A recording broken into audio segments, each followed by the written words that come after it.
It's true stories because it was like the rawest but most honest work we've ever done, because there was, with the exception of like 2 songs, there was no like oh, email me this verse and I'll email it back, and then I'm gonna get this other person to email me their verse. It was nothing like that. It was all, let's come up with these songs together. So True Stories, that's an old Rezhogs album from like, I think it was recorded in 2004 to like 2005, but everything was like chemistry together when you are together. So if I'm with my all my fellow Rezhogs, let's all get together and make music. Well, now here we are 10 years later, we don't have time to do that, so it's like, well, I did this track, I'm gonna email it to you and do it. Well, that don't come out the way that True Stories came out. True Stories was just like, I don't know, I guess it would be like a time in my life where I was just young and dumb and free, and then you could hear it in the music.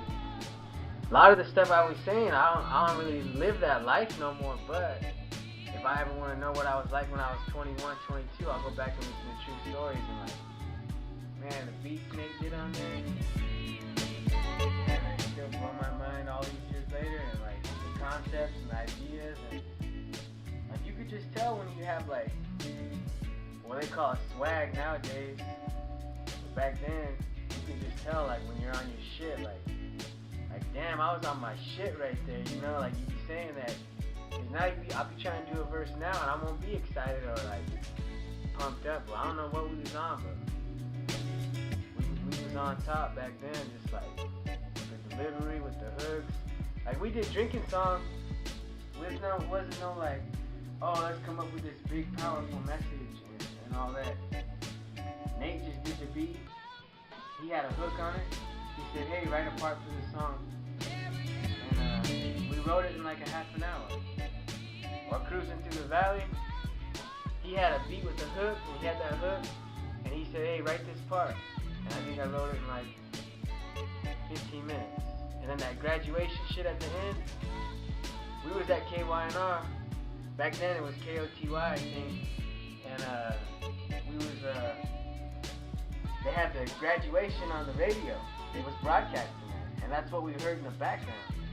So when we heard that, I was like, nobody planned like, hey, pretend like you're at a graduation. Like, it was not like that. We heard that in the background, and I just like went into like a character. Like, that was nobody. That was just me acting like a character doing that dumbass shit. But then the way our style was and the way we were, we didn't give a fuck about what anybody thought. So that dumbass skit went at the end of the song, like, just the way everything was on there, just all like somehow came together natural. Nothing was forced. I don't think I'll ever be at that place where I was. Me and Nate will never be, because our lives have gone in different directions and we don't have time to hang out together no more. So yeah, True Stories, that's definitely my favorite Rezhogs album. I think it always will be. There'll never be anything like the way it was.